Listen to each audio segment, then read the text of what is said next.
eu saúdo os irmãos com a paz do Senhor Jesus. É um motivo de muita alegria, de muita honra estar aqui essa noite. Aproveito e já agradeço ao meu pastor pela confiança. E sem mais delongas, vamos abrir as nossas Bíblias no livro de Juízes. Glória a Deus. Juízes. Glória a Deus. No capítulo 6. Porém, os filhos de Israel fizeram o que parecia mal aos olhos do Senhor. E o Senhor os deu na mão dos midianitas por 7 anos.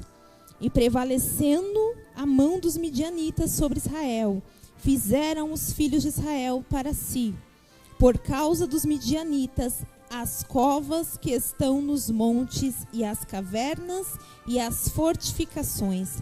Porque sucedia que, semeando Israel, subiam os midianitas e os amalequitas e também os do Oriente contra eles subiam. E punham-se contra eles em campo e destruíam a novidade da terra até chegarem a Gaza. E não deixavam mantimento em Israel, nem ovelhas, nem bois, nem jumentos. Porque subiam com seus gados e tendas, vinham como gafanhotos em tanta multidão que não se podia contar, nem a eles, nem aos seus camelos, e entravam na terra para a destruir. Versículo 11. Então o anjo do Senhor veio e assentou-se debaixo do carvalho que está em Ofra, que pertencia a Joás, Abzerita. E Gideão, seu filho, estava malhando trigo no lagar para o salvar dos midianitas. Amém. Os irmãos podem tomar assento. É uma palavra bem conhecida de todos nós, mas foi essa palavra que Deus colocou em meu coração. Um versículo antes do que a gente começou a ler, é o capítulo 5, versículo 32, diz assim: E sossegou a terra 40 anos. Isso é o fim do período da juíza Débora, quando Deus deu paz ao povo, e a paz durou 40 anos. Só que muitas vezes é isso que acontece. Vem a paz e a gente se acomoda. Vem o tempo de bonança e a gente acha que está tudo bem, que está tudo ótimo e que a gente não precisa fazer mais nada. E a gente começa muitas vezes a nos afastar de Deus. Infelizmente, a maioria de nós somos assim. A maioria de nós, no tempo da bonança, a gente começa, agora eu tenho uma viagem, agora eu tenho um carro, agora eu tenho um passeio, agora eu tenho outras prioridades, agora eu tenho outros compromissos. E pouco a pouco a gente vai deixando Deus de lado. Foi isso que aconteceu com Israel. 40 anos de paz. E aí começa o tempo de Gideão, que é o que a gente lê aqui. 7 anos eles sendo perseguidos. 7 anos passando fome, passando necessidade. Por que eles não plantavam? Não, eles plantavam. Porque eles não queriam colher? Não. Porque tudo que eles plantavam, o inimigo vinha e colhia antes. Imagina esse sentimento. Você planta, você ara, você cava a terra, você rega, você vê a planta crescer. Quando está chegando próximo de você cegar, o inimigo vem e rouba. E eu estava estudando isso essa tarde, e quando o inimigo ele vem e rouba o fruto da terra, ele está enfraquecendo um povo. É o mesmo que acontecia lá em Êxodo, quando eles davam cebola e pepino para os escravos, porque eles queriam que os escravos fossem pessoas fracas, porque comendo cebola e pepino, o escravo não ia ser forte, não ia se rebelar. Era a mesma estratégia que acontecia aqui. Eu roubo o mantimento, ele não tem o que comer e vai ficar uma pessoa fraca, até que eu tome posse definitiva da terra. E era isso que acontecia, e muitas vezes é isso que acontece na minha vida e na sua vida. Muitas vezes você está plantando e você não tem colhido. Deus falava muito fortemente ao meu coração. Para a gente analisar as áreas das nossas vidas onde a gente não tem tido frutos. Muitas vezes a gente tem passado por situações e a gente não entende o que está acontecendo. Muitas vezes você plantou, você investiu, e no momento de você ter resultado, você não teve. E muitas vezes acontece na nossa vida espiritual. Quantos de nós que estamos aqui, vocês que estão em casa, quantos de nós, na virada do ano, não fizemos alguma promessa para Deus? Quantos de nós, há alguns dias, algumas semanas ou alguns meses atrás, não dobraram os joelhos e disseram para Deus: Deus, eu vou fazer isso aqui, esse é o projeto, eu vou melhorar, eu vou mudar. E quantos de nós não conseguimos alcançar isso? Porque muitas vezes tem alguma coisa minando. Muitas vezes tem alguma coisa, tem alguém te roubando. E você nem descobriu ainda. Muitas vezes você está sendo saqueado, Narasoui, e os seus olhos espirituais estão fechados, e você não sabe quem está te saqueando. E hoje Deus me trouxe aqui para te dizer: abre os olhos espirituais, pede a mim visão, porque eu vou te mostrar o que está acontecendo. Gosto muito quando leio o Antigo Testamento e vejo Deus revelando o profundo, oculto e escondido. Gosto muito quando leio que o profeta está em casa e Deus diz: está chegando aí na tua porta uma mulher e é a esposa do rei, ela vem disfarçada e o que ela quer saber é sobre a vida e a saúde do filho. Gosto muito porque quando nós estamos com os olhos espirituais abertos, quando nós estamos ligados, aleluia, o inimigo quer minar a tua comunhão com Deus, a minha comunhão com Deus. O inimigo quer encontrar brechas na minha e na tua vida para nos roubar. Para que nós ficamos assim como o povo de Israel estava, escondido em covas. A vergonha era tão grande que eles fizeram covas e se escondiam para tentar proteger alguma coisa. E o inimigo vem roubando e vem saqueando, e 7 anos. E aí está escrito assim no versículo a seguir: e o povo empobreceu muito. Devido a tudo aquilo que vinha acontecendo, eles ficaram pobres, e muito pobres. E muitas vezes é o que acontece comigo e com você. Eu não estou falando só sobre vida financeira. Eu estou falando sobre várias áreas das nossas vidas que você vê descendo o penhasco e você ainda não descobriu o porquê. Só que nessa situação, a gente tinha Gideão. Ele estava na mesma situação que todos os outros. Só que ele tomou uma decisão. Ele falou: antes que eles venham e colham o meu trigo e levem embora, eu vou colher. Não tenho aonde debulhar esse trigo. Eu vou levar para onde eu piso as uvas, porque lá é escondido. E Gideão estava no lagar, malhando o trigo. E você vai ler que está bem assim: e veio o anjo do Senhor. E aí eu estava estudando e eu pensando sobre isso, porque Deus vai aonde nós estamos. Deus, Ele te vê aonde você está e Ele vai até onde você está.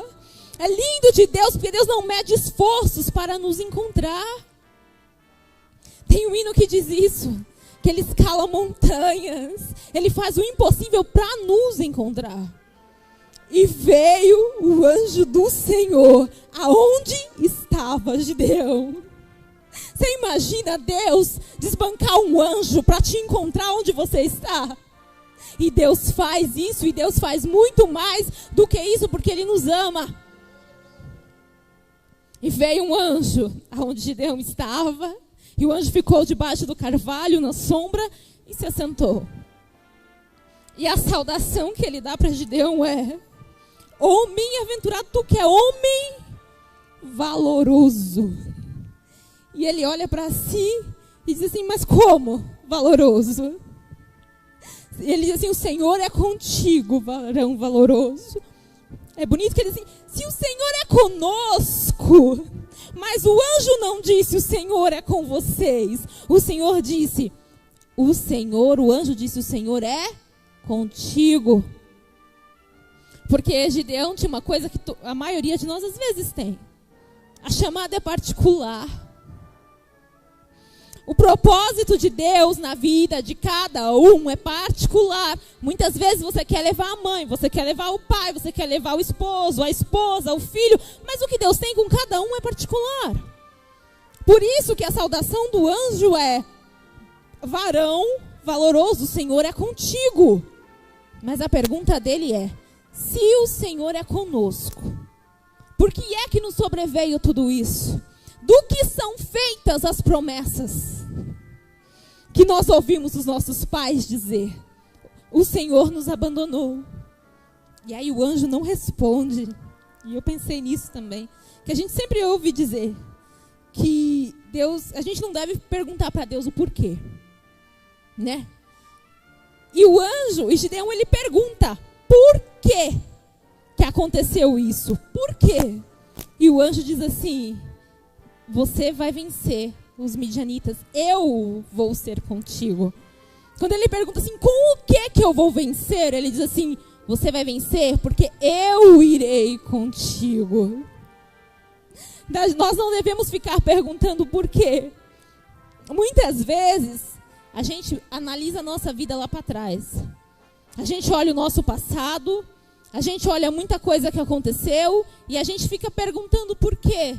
E aí você não avança porque você está preso no passado. Ele diz, por que aconteceu tudo isso? Mas ninguém estava preocupado em responder para ele o porquê que aconteceu.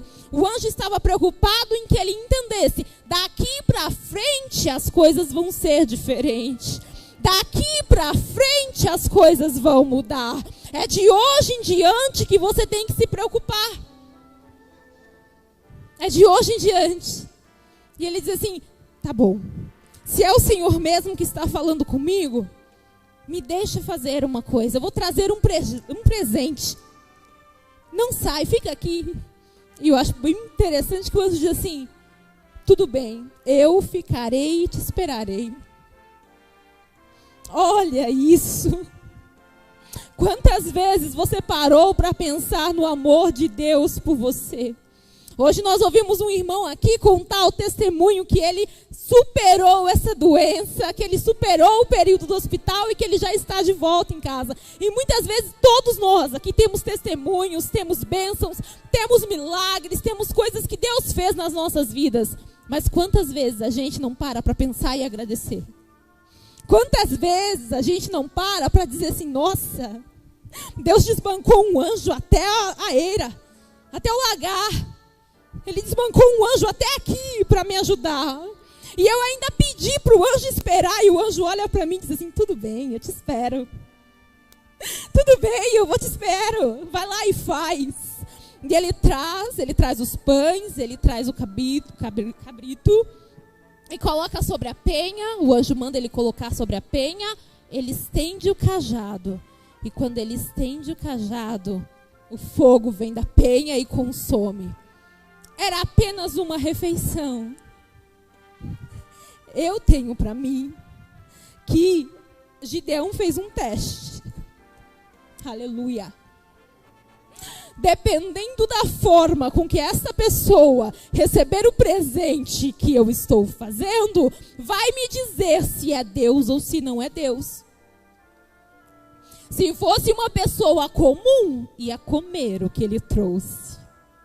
Mas como não era uma pessoa comum, ele disse, coloca aí.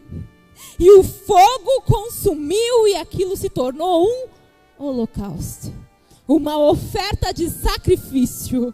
E quando a fumaça subiu, o anjo desapareceu. E aí então, Gideão aceitou.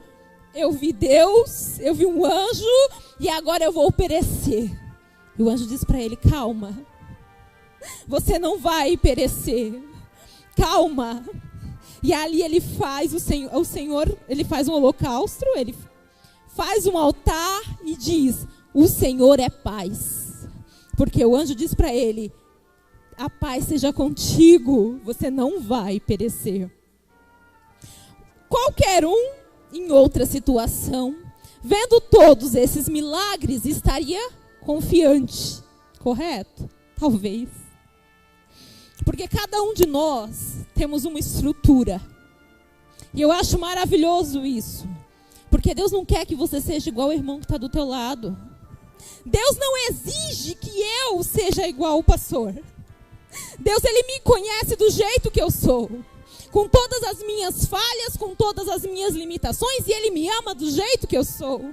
E o mesmo Deus que me ama do jeito que eu sou, amava Gideão do jeito que Gideão era. E Deus não estava ali para exigir coisas de Gideão. Ele estava ali para criar em Gideão uma fé. Na mesma noite, o Senhor apareceu a Gideão. E ele disse: eu quero agora uma prova. Pega o boi do teu pai, aquele de 7 anos, aquele que está sendo engordado, que provavelmente fosse ser sacrificado para Baal. Pega aquele boi e você vai ofertar para mim. Mas antes disso, quebra o altar de Baal. Era uma cidade que estava em idolatria. Eles amavam tanto aqueles ídolos, que quando Gideão faz isso, eles pensam em matá-lo. E olha o que Deus pediu para Gideão. Que é o que Deus muitas vezes pede para mim e para você. Que a gente saia do esconderijo, que a gente dê a cara a tapa e que a gente faça coisas que precisam ser feitas. Que a gente tome atitudes que precisam ser tomadas. Porque aquela cidade precisava ser liberta. Só que precisava que alguém tivesse coragem para se colocar de pé como libertador. Gideão, essa é a solicitação que Deus faz a Gideão. E o boi era do pai dele, e o altar também era do pai dele. E eu estava pensando sobre isso. Quem olha assim diria que Gideão estava numa família idólatra, e que ele também deveria ser. Não sei qual foi a história dele. Não sei em qual momento o pai dele se perdeu. Não sei se foi influência da mãe, de quem foi a influência, mas ele era crente. O pai era idólatra, mas ele era crente. Como que você diz que ele era crente? Quando o anjo encontrou com ele, ele diz assim: o que é feito daquilo que eu ouvi? Eu ouvi que Deus fazia milagres, fazia maravilhas. Eu ouvi. O que aconteceu com as promessas que eu ouvi? Então, ele era crente dentro de um lar idólatra. E Deus pede agora: a Nerevassúria, você ficou muito tempo quietinho. Você ficou muito tempo comportada. Muito tempo você evitou confusão. Muito tempo você quis manter amizade, manter harmonia, mas chega uma hora que Deus te chama para tomar uma posição. Chega uma hora que Deus te chama para assumir o teu lugar. Amassúria.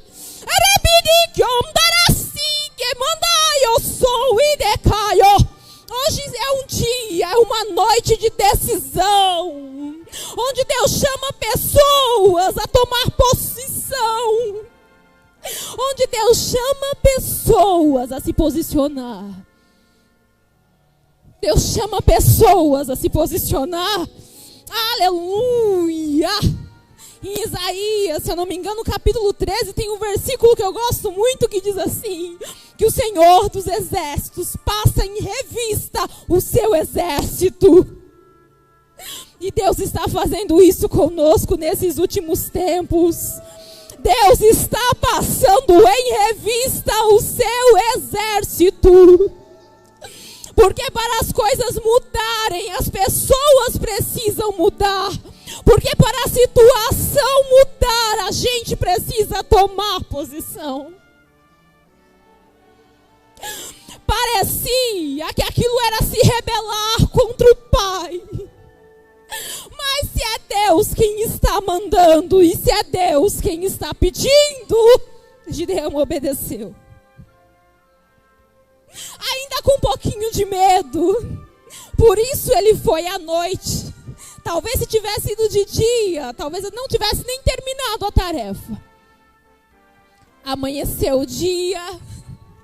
O altar de Baal está no chão. O bosque está cortado. E foi erguido no lugar um altar para o Deus vivo. E aí, alguém olha e diz assim: quem foi que fez isso? Quem foi que fez isso? E eles começam a conversar e descobrem: foi Gideão, filho de Joás. Batem na porta e dizem assim: traz seu filho aqui para fora, porque nós vamos matá-lo. Ele derrubou o altar de Baal. Aquele pai diz: se Baal é Deus, que Baal se defenda. Se Baal é Deus, que Baal contenda com ele. E a partir daquele momento começaram a chamar Gideão de Jerubaal, que significa que Baal contenda com ele.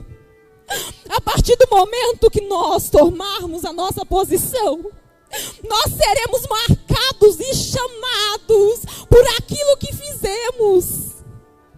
Nós seremos marcados por aquilo que nós obedecemos a Deus e tomamos posição. Quem olhava Gideão na rua dizia: é Jerubaal. Por quê? Porque ele desafiou o Baal. É interessante que lá no começo da história ele diz: quem sou eu? Qual é minha família? Eu sou o menor. E algumas versões, algumas ilustrações vão dizer que ele quer dizer que ele não é influente. Porque para levantar um exército você deveria ter algum tipo de influência. Porque você deveria chamar todas as tribos e elas deveriam te obedecer, te respeitar por algum motivo. Aí se você olhar, agora todo mundo sabe quem é ele. Antes talvez ninguém soubesse, mas depois de obedecer ao Senhor, todo mundo sabia quem era Gideão. E ele tomou posição, chamou as tribos e elas obedeceram. Elas obedeceram. O Senhor revestiu ele e ele chama. Só que ele ainda está inseguro. Por isso que eu digo que Deus conhece cada pessoa e que Deus trata de diversas formas. Cada pessoa Deus trata de uma certa maneira. Ele faz duas provas com Deus. Deus, vou fazer uma prova contigo, se o Senhor vai me dar vitória mesmo. Eu coloco a lã e vem o orvalho, vai molhar a lã e a terra vai ficar seca. Agora, Deus, não se incomode não se eu fizer mais uma vez. Eu coloco a lã fica seca e embaixo está molhado. E Deus é tão lindo. Aleluia. Aleluia. Andei que eu suribia. Andara súria. Talvez tenha alguém me assistindo que está pedindo coragem ao Senhor. Talvez tenha alguém aqui hoje que está pedindo ao Senhor coragem. Que está pedindo ao Senhor: Senhor, eu tenho desejo, mas eu não sei como fazer. Eu tenho vontade, mas eu não sei, Deus, como que eu vou agir. Deus é Deus que capacita, que te ouve e que aumenta a tua fé, que aumenta a tua força, que te encoraja.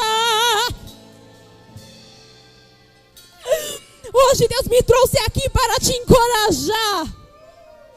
Acredite no que Deus te prometeu, na Garcia. Acredite na promessa que Deus te fez, porque Ele pode cumprir tudo que Ele prometeu. Ele pode cumprir, porque Ele é poderoso para fazer infinitamente mais do que aquilo que você pensa e que você imagina. E Deus cumpriu as provas que ele pediu. E aí Deus diz assim: mas tem muita gente ainda contigo. Pede para os covardes e medrosos que voltem. E voltaram 22.000. A maior parte voltou. Talvez agora ele ficasse preocupado. E Deus diz assim: mas ainda tem muita gente. Porque a vitória que Deus nos dá, Ele assina embaixo, para todo mundo olhar e dizer: foi Deus. Essa pessoa não tinha condições, foi Deus. Porque a honra e a glória dele, Ele não dá para ninguém. Ele não dá para ninguém. E Deus pede, Ele fala: agora faz um teste. Leva todo mundo pro rio. Vamos ver como é que eles bebem a água.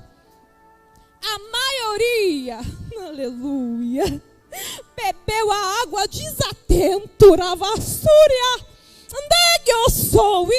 Só que desde o começo dessa mensagem, Deus está dizendo que é para ter o olho espiritual aberto. Deus está dizendo que é para estar atento. Então Deus escolhe só aqueles que estavam atentos. Porque se você está numa guerra, você não pode perder o campo de visão. Então aquele que abaixa, pega a água e bebe, sem deixar de olhar para todos os lados, esses são separados. E aqueles que abaixam e bebem sem enxergar nada, vão para o outro lado. E Deus escolhe os atentos. Porque nós temos que estar atentos em todo o tempo. Eu gosto muito de Neemias e gosto muito de quando tem um texto em Neemias que diz que com uma espada eles lutavam e com a outra eles trabalhavam. E a nossa vida é assim, é estar em todo o tempo atento e vigilante, porque enquanto você não cai, o inimigo não desiste. Enquanto você não cai, o inimigo não desiste. Portanto, sede vigilantes em todo o tempo, como disse o bom Jesus.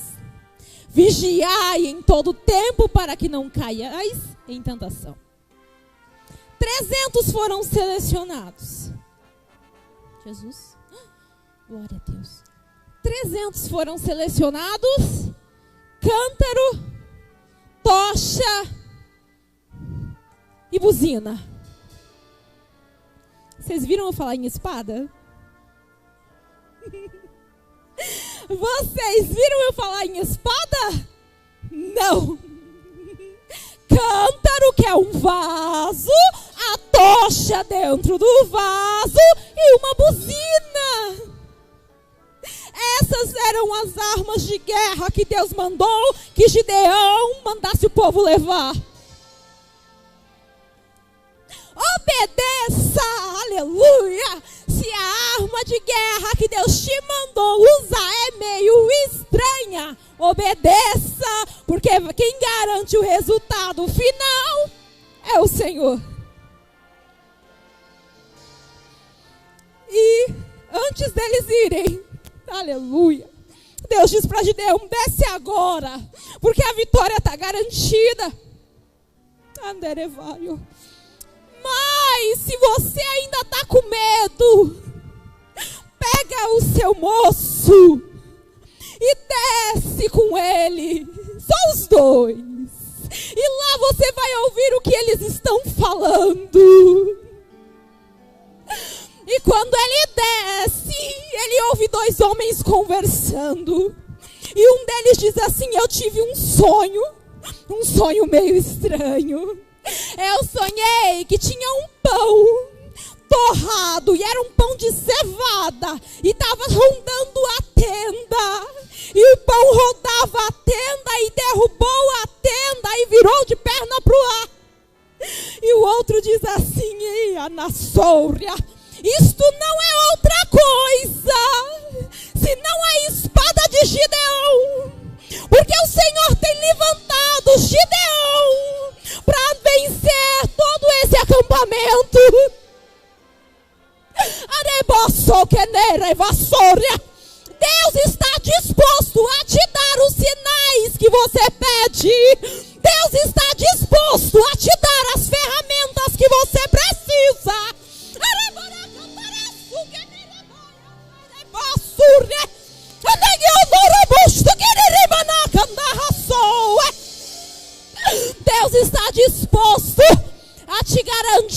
garantir a vitória.